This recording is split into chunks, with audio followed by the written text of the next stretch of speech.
Real Talk Mentality, and this is Saw X review. And I've seen Saw X, I've watched the movie, but I'm going to just watch the trailer and then give my honest opinion on what I thought of the movie. Out of all the men to cheat, you picked John Kramer? The cancer is still spreading. I'm afraid there's nothing else we can do. There is one person who might be able to help. Our program is a two-pronged treatment. Hold on. I believe this happens between the events, in between the events of Saw 1 and Saw 2. So this is in between. That's why Amanda is back in this as well. So... outside Mexico City. The results have been stunning. She saved my life. You're in very good hands with us. After that, what happens then? Your whole life happens then. John Kramer. fucking true, that's what this According is. to these scans, the tumor was never removed. How much time do I have? Months, at best. I still have a lot of work that needs to be done.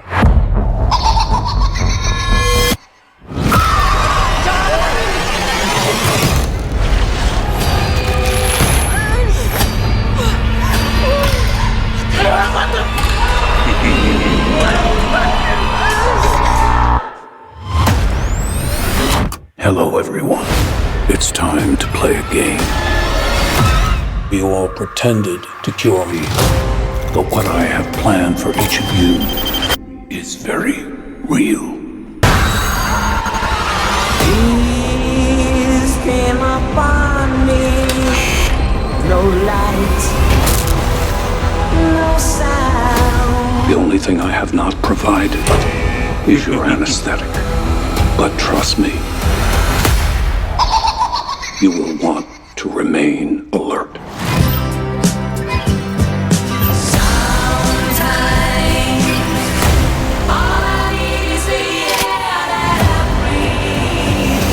Out of all the men to cheat, you picked John Kramer?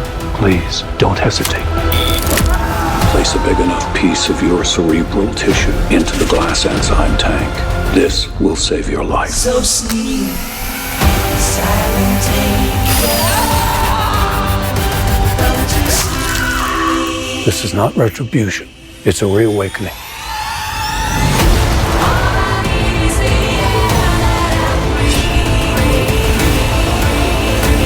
Live or die. The choice is yours. There we go. You're gonna go back to... Live or die. The choice is yours.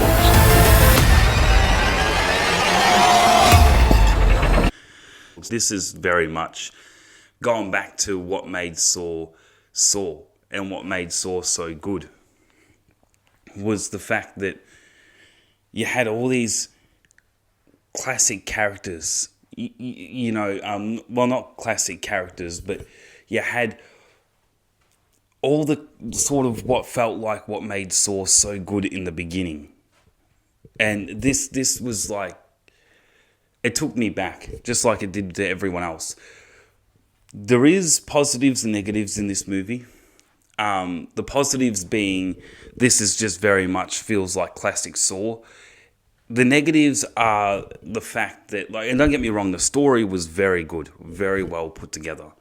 You know, I love the fact that this is going back to Jigsaw. This is going back to, you know, what Jigsaw did, what John Kramer was all about.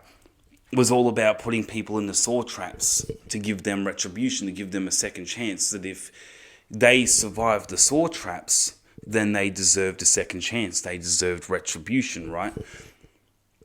And then there's Amanda, who was rigging all the saw traps, and this kind of explains, I feel, in a way, why Amanda was rigging all the saw traps. But then you have Celia at the end of Saw, and this is just what gets me. The whole movie was really good, right? The whole movie was like classic Saw, what everybody wanted, Jigsaw, John Kramer, Amanda was in everything. But what got me was I felt like the other Saw movies, like if you think about the merry-go-round, shotgun, Saw trap, or the classic head, jaw trap thing or whatever, you know, like I felt like the other Saw movies, some of the other earlier Saw movies, like even Saw 3, when they were promoting that Saw 3D and all the rest of it, Saw 3, I felt like, I don't know, I just felt like some of the other Saw movies, some of the earlier Saw movies, it was more full on, it was more brutal. Like, don't get me wrong, this one was brutal where the girl was cutting her leg off and then she got decapitated and you have to, you know, drill your cerebral tissue, and she had to even, the guy had to, you know, drill into his head, into his brain to take out the cerebral tissue to get the key. And then you had the woman who had to saw off her leg to put enough bone marrow, and she was right about there. She was just about there, and then bang, the timer runs out and she gets decapitated, right? And the thing that pisses me off about that woman is the fact that she was getting so attitudey with Amanda. Like, she was so bitey. She's in the Saw trap, and she thinks that's the time to have an attitude. She thinks that's the time to argue. Like, I get it, your back's up against the wall and you're under so much pressure and all the rest of it, but that is not the time. Attitude, that's not the time to be a smart ass. Like, you're in a fucking Saw trap. You don't have a choice. You're gonna play the game or you're gonna fucking die of starvation, you know, like, sort of thing. You might as well just grab the freaking tape, play it, learn the rules, and then try your hardest. And she did, don't get me wrong, she did. But she waited too long. That was the issue. Where she went through all these phases, this girl who got decapitated, she spent too much time carrying on that she was literally just like seconds away from getting enough bone marrow to pass the trap. You know? And then you have the guy who was drilling into his brain, drilling into his head to get the brain, cerebral tissue out. Like, my God, don't get me wrong, that was brutal. And the movie is full on. I'm not saying that it's pussy shit. I'm not saying that it doesn't deserve its flowers. Like, it was still very much full on. The decapitation, Gabriella, like, first off, the leg getting sawed, right? Her having to chop her leg off and then put the bone marrow in, and then the guy having to, you know, drill into his head to get enough brain cerebral tissue, and then you got Gabriella who was getting that radiation blasted in her face and having to break her foot and her arm, well, her wrist or whatever, when she was up on the chains, getting the radiation dosed into her. Like, I'm just saying, the movie was still very much full on, but the thing is, and the thing that I feel is, hold on, let me just change it over. The thing is, I feel like, I don't know, just when you go back to the other Saw movies and you think of the other Saw movies and stuff, I feel like it was more full on with the other Saw movies. Like, I feel like they did it just a little bit more with the gore, a little bit more with the Saw traps being, I wouldn't say hard to watch, but just squeamish a little bit. I don't know. This is just my opinion, though, that I feel like the other Saw movies did just a little bit more full on this, a little bit more gore. You know, and in terms of story, this was a very, very well put together and thought together story of John Kramer being lied to about getting his tumour or his cancer taken out, which was always going to be too good to be true. Them taking advantage of him, Celia taking advantage of him. You know, and I just don't get it though. Why would you have that double up as that bloke being like a surgeon and also a taxi driver too? That was a bit weird. You know, I think it was the same guy. It was just, that didn't make sense, if I've got that right. That the taxi driver was even in on it. And then they leave the fucking DVD of the surgery that they were playing, like right there for him to see. And then when they ransack the whole joint, they leave the DVD there, still in the freaking, like it's still in the monitor screen or the DVD player, and they leave it there when John Kramer comes back. They don't even take the most important thing. Like, they had this fake surgery, well, not fake surgery, but they had this surgery DVD, and they're playing that, you know, as John Kramer's going out of consciousness, in and out of consciousness and stuff, with the, I guess, anesthetic or whatever that they gave him. And he sees it even as he's going out of consciousness, and he's there on the surgery table, and he sees the DVD there. And then when he comes back, they leave it there, still in the player, on the screen, and all he had to do was just turn it on. Like, these guys are fucking idiots. They were asking for John Kramer to come after him. You don't take the one fucking vital bit of evidence that you were just setting him up to take his fucking money. But I feel like they knew that he was going to come after him. But still, why wouldn't you take that DVD? And why wouldn't you hide the freaking cover of the surgery that you were trying to pull a rouge over him to make it look like that's the surgery you're doing on him, when really you're just playing someone else's surgery on a DVD right in front of him? Like, fuck me, these guys are idiots. They're real stupid. And then you leave the DVD there right on the screen for him to come back and just turn the fucking screen on and watch it? Like, fucking idiots. And then you had Gabriella, who was acting so sweet and so nice, but they do play up the Gabriella character very nicely, very good. Like, she's the one who you wanted to see survive. And even, you know, John and Amanda were like, yeah, we need to get her to a hospital because she's the only one who's successfully survived the trap. But then when you get to the end of the movie, and then Celia and her boyfriend, what was her boyfriend's name? Was it, yeah, you had Diego. Who did you... Yeah, there was Henry. He was the guy who had the fake scar on him that was... And I knew he was in on it. I knew as soon as that guy was like, oh, they took it away and here's the scar, I knew that was bullshit. That was too obvious to be like, he's just saying this shit to get John Kramer invested in it and believe the fucking story that there's these miracle workers that take away cancer and shit. But they're all secret about it. It was weird. It's like, still, it's too good to be true. Like, here is John Kramer supposed to be so fucking smart. I thought he could figure out, yeah, I get it. There's too many things, too many people that were setting him up to make it out to be like it was real. But still, like, don't you think you would be a lot more fucking cautious of things?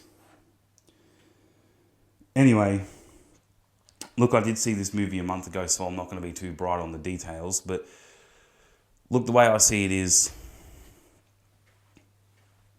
Celia's boyfriend, I don't remember his name, but the guy that comes in and says, oh, that bitch fucked me over and I'm here to get my money back and blah, blah, blah, all the rest of it. I didn't think, like, I was a bit stupid. I didn't think that he was in it. I thought maybe, but when John Kramer started talking about the gun and the ammo and all the rest of it and like, don't fuck us over sort of thing, I kind of started to get a bit of a feel maybe there was more going on. Like, why is he talking about this guy not grabbing the gun? Like, don't listen to temptation or don't grab the gun, like the money and all the rest of it. Like, don't do it. Then I started to think, yeah, there's more to this guy. He's not just here to get, you know, his money back and Celia fucked me over too and all the rest of it. There was more to it at that point. But then when we get to the end of the movie and Celia, you know, because John Kramer's plan was, the big plot twist in it was he planned for him and Amanda to be on that seesaw blood trap, right? Where who can take the most blood until somebody suffocates on the blood, which I would imagine to be pig's blood, because it was always pig's blood, I believe. Whenever John Kramer, human blood, pig's blood, whatever. Anyway, I keep thinking it was pig's blood. When they're on that seesaw trap, it was supposed to be John and Amanda.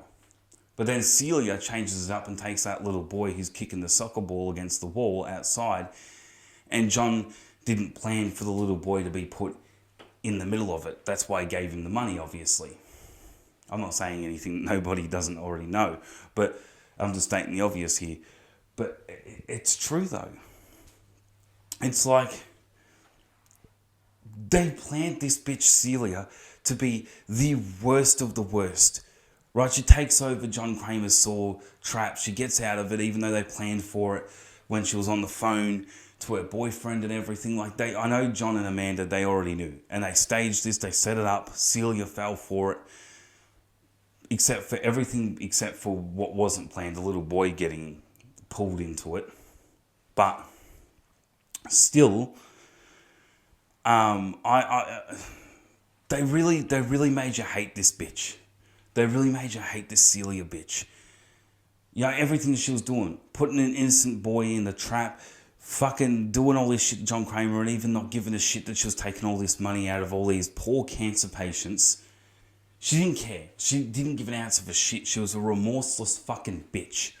And then when you see her at the end get completely fucked over when the Saw plot twist kicks in and she's in the gas chamber in the room, like how did that guy lose to her? Like, I'm just saying this honestly. He is this full-blown, like, he's not like anyone muscly or whatever, but he could have easily beat the shit out of Celia. He could have easily fucking grabbed the bitch and rammed her head up against the wall and belted the fuck out of her. How did he lose? Like, I know he got stabbed and shit by her with that bit of scrap metal or whatever it was that she stabbed him with.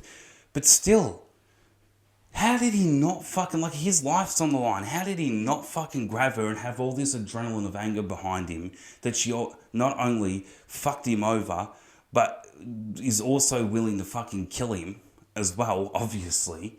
Like they said, you will get burned by her, and he's an idiot. Oh, no. Like, you not fucking see this bitch takes money from cancer patients and gives them false hope. Why wouldn't she fuck you over? Like, state the obvious. This guy was a fucking moron.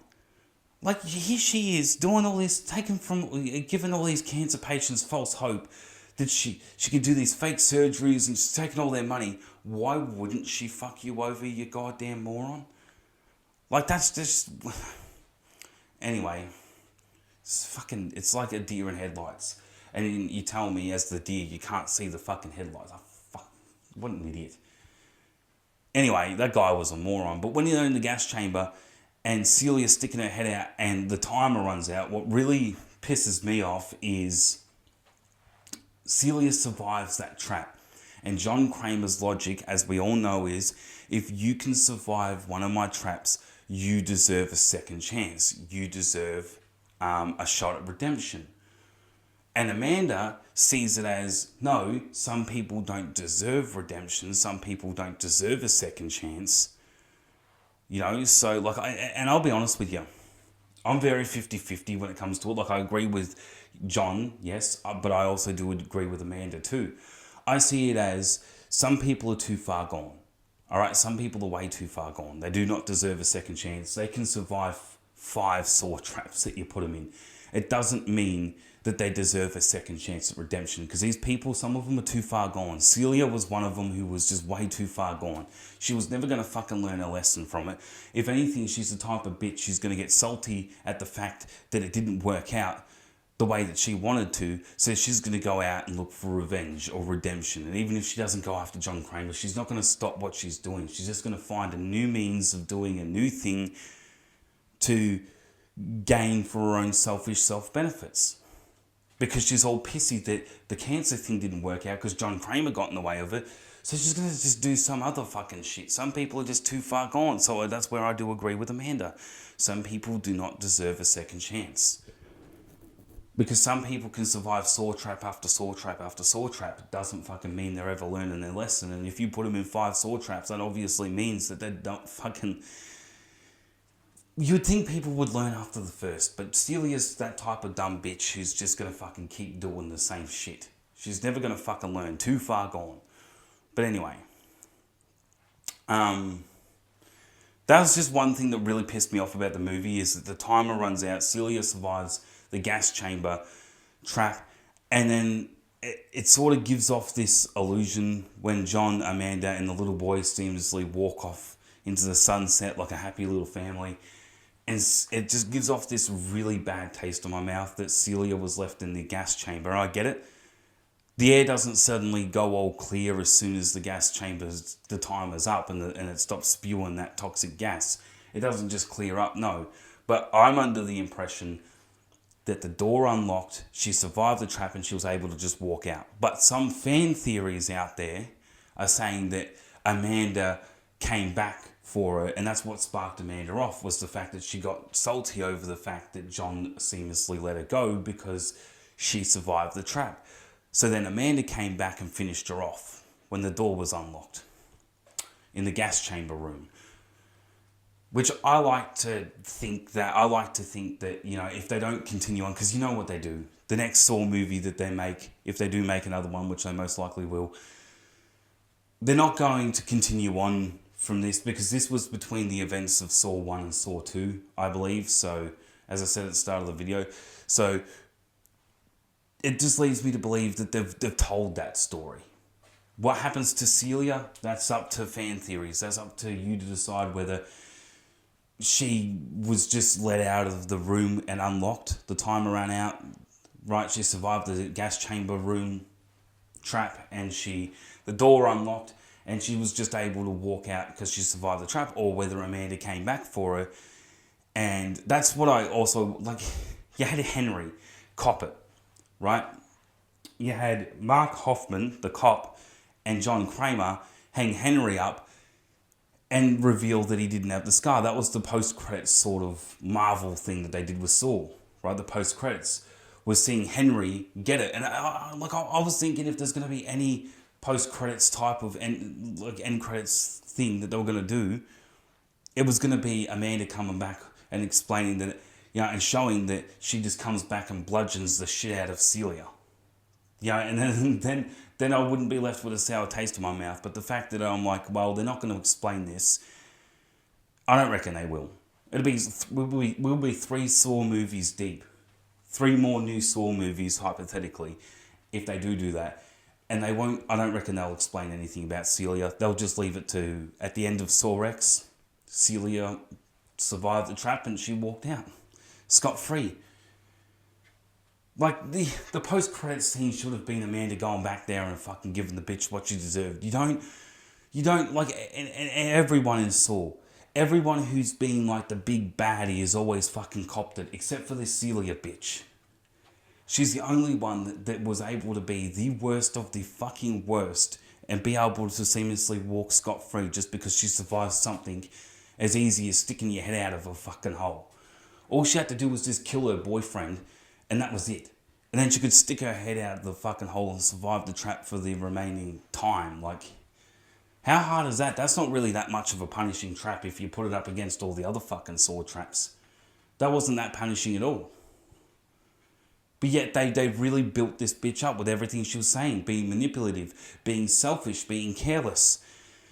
Being a money-hungry, greedy fucking dog who didn't give a shit about anybody else's hurt, anybody else's pain, and they really built her up. And then she brings a fucking poor innocent kid into the Saw traps just to punish John Kramer even more. Like, come on. You gotta tell me this isn't a bitch who isn't fucking asking for it, but then you seamlessly don't get the payoff that you were asking for with it. Like, I don't know, it just left a bad taste in my mouth. Don't get me wrong, the whole story was great, the whole movie was great, it was still very much classic Saw. And that's what I love about the movie. That's why I give it a 7 out of 10.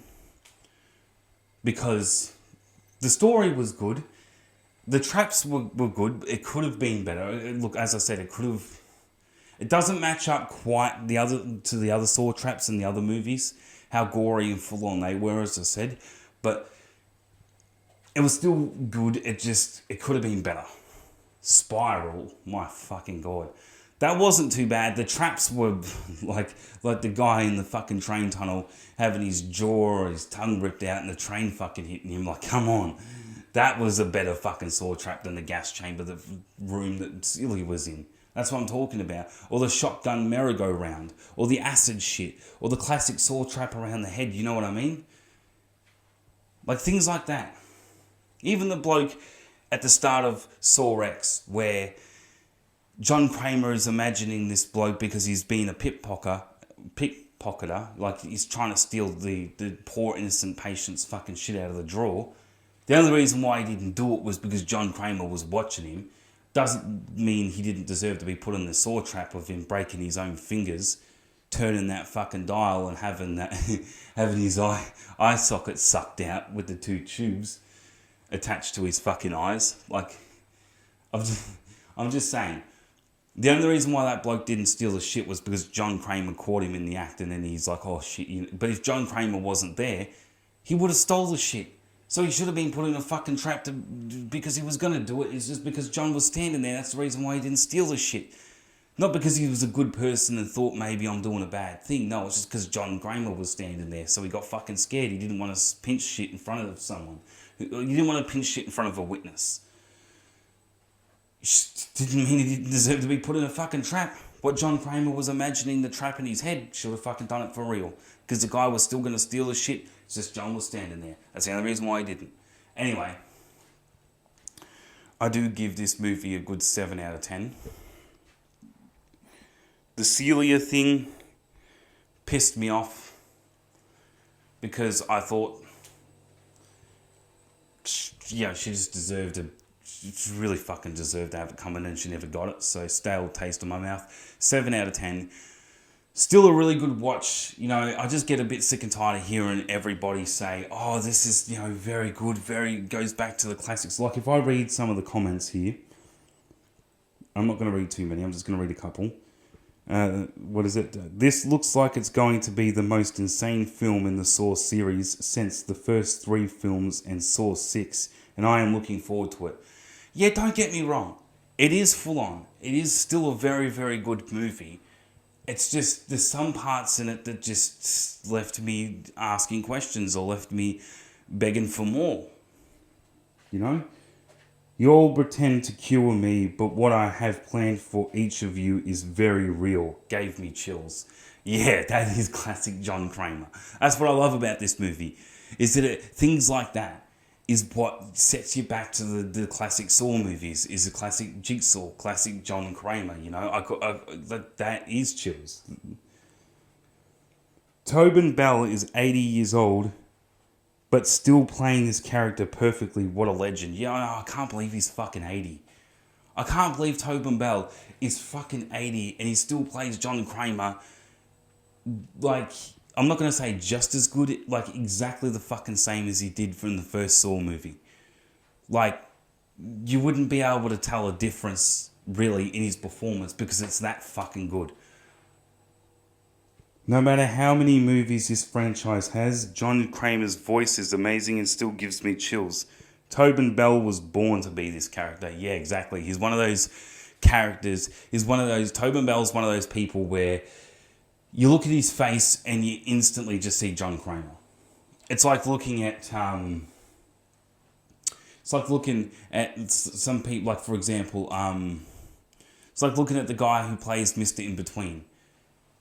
If you've seen that, or like when you looked at the original Star Wars, like the first Star Wars movies, nobody could play Luke Skywalker like Mark Hamill, you know, or Harrison Ford playing. Oh, I'm having a mind blank, but you get the point. You know, I could list at Mr. In-Between Star Wars, having Robert Downey Jr. play Iron Man. You know, that sort of thing. And the 3 Spider-Mans is debatable. I always say the first 3 Spider-Man movies, you know, with, what's his name? You know who I'm talking about. I'm having a mind blank, but I'm just saying, some people were born to play characters. Some people are that good at playing the characters that you can't see anybody else playing that character because it would just feel off. Like when they replaced, what's his name? The guy who played Superman. I'm having the biggest mind blank, but you get it. When they replaced him in the Witcher series. left a bad taste in your mouth. You know? Couldn't agree with that more. If you've seen the movie, the fact that they used the lyrics for the song is amazing. And if you haven't, just look at it. Yes, I know. The song's about breathing the air in the night or whatever. Or breathing fresh air or breathing air or something like that. Yes, I do know. I did pick that up. No matter how many films the series goes into, John Kramer's amazing voice still gives me chills, and Tobin Bell was born for this role. That's kind of like the same as the other one. Everyone's just saying he was born. Yes, Tobin Bell never fails to do this. I know this is a direct sequel to the first Saw 2004 and a prequel to Saw 2, but I can somehow say this is good standalone Saw film. You mean a good standalone Saw film? Yes. Yeah, it is. It is. But to me, it still deserves a 7 out of 10 because just for my opinion, where it felt short. There's some people who are just going to absolutely love this movie, not give a shit that Celia got away or what the movie portrays that Celia got away at the end of it, or where it falls a bit short of maybe the other Saw traps were better in the other movies and shit, or maybe it was a bit more full. This one I feel like was more story-based though. I feel like they didn't focus too much on the Saw traps. Like they did, don't get me wrong, not compared to the other ones, but like the other Saw movies, but I feel like this one was trying to explain a story more. Whereas the other movies were explaining a story, but also showing how full-on Saw can be. Saw like Mortal Kombat.